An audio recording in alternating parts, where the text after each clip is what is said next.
tuna egg salad with cheese. Sarap.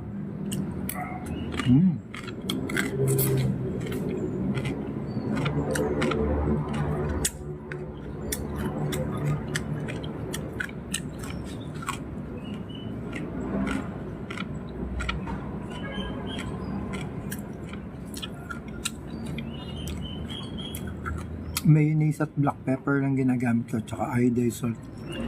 Bawal kasi sa akin mga dressing na Thousand salad, Caesar salad, yung mga may kulay.